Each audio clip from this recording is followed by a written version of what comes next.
প্রতিবাদের ইতিহাসে অস্ত্র হতে পারে পোস্টার, স্লোগান কিংবা স্লোগান মিছিল, কিন্তু কল্পনা করুন একটি সাধারণ ডিমও হয়ে উঠতে পারে রাজনৈতিক বারুদ।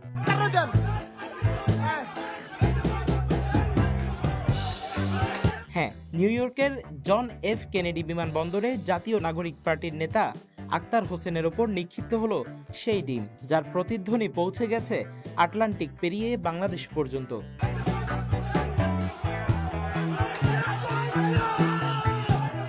প্রবাসের মাটিতেও থামছে না বাংলাদেশের রাজনীতির উত্তাপ। আওয়ামী লীগের যুক্তরাষ্ট্র শাখার প্রায় ২০ জন নেতাকর্মী বিমানবন্দরে আক্রমণ চালায়। অন্তত ২টি ডিম ছোড়া হয়, যার একটি লাগে সরাসরি আক্তার হোসেনের পিঠে। ঘটনাস্থলেই এক হামলাকারীকে গ্রেপ্তার করে পুলিশ। ডিম ছোড়া কিন্তু নতুন কিছু নয়। খ্রিস্টপূর্ব ৬৩ সালে ক্ষুধার্ত জনগণ রোমান গভর্নরের দিকে ছুঁড়েছিল খাবার। মধ্যযুগে অপরাধীদের শাস্তি দিতে ব্যবহৃত হয়েছে পচা ডিম। এলিজাবেথান থিয়েটারে খারাপ অভিনয়ে দর্শকরা ছুড়ত ডিম। আর আধুনিক ইতিহাসে উইনস্টন চার্চিল, অস্ট্রেলিয়ার প্রধানমন্ত্রী বিলি হিউজ, এমনকি ব্রিটিশ রাজ পরিবারও রক্ষা পাননি এই আঠালো প্রতিবাদের হাত থেকে।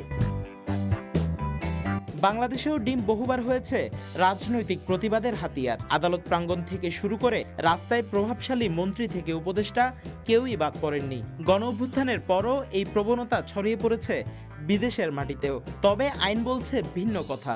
যুক্তরাষ্ট্রে ডিম নিক্ষেপ সরাসরি আঘাত হিসেবে গণ্য হয়, শাস্তি জরিমানা থেকে কারাদণ্ড পর্যন্ত। আর বাংলাদেশি আইনে দণ্ডবিধির ৩২৩ ও ৫০৬ ধারা অনুযায়ী এ অপরাধে হতে পারে জেল কিংবা জরিমানা।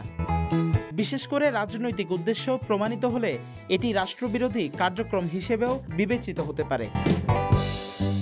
ডিম, যা হওয়ার কথা ছিল সকালের নাস্তায় প্রোটিনের উৎস, আজ তা হয়ে উঠেছে রাজনীতির ক্ষোভের প্রতীক। জেএফকে বিমানবন্দরের ঘটনাটি প্রমাণ করছে বাংলাদেশের রাজনীতির সংঘাত শুধু দেশের গণ্ডিতেই নয়, ছড়িয়ে পড়েছে প্রবাসের আকাশেও। আর এই আঠালো প্রতিবাদের বার্তা, রাজনীতির মাঠে অসহিষ্ণুতাই যেন এখন সবচেয়ে বড় challenge. News desk, CTG post, Chittagong.